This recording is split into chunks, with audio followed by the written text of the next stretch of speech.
It looks like there's a blizzard outside. We got snow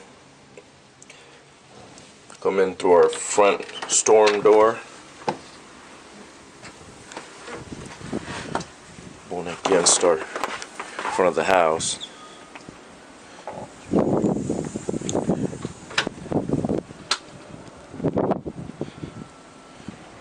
This is what it looks like out here in Springfield, Missouri today on Sunday.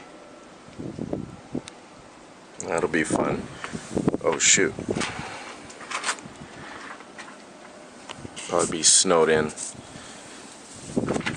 by tomorrow.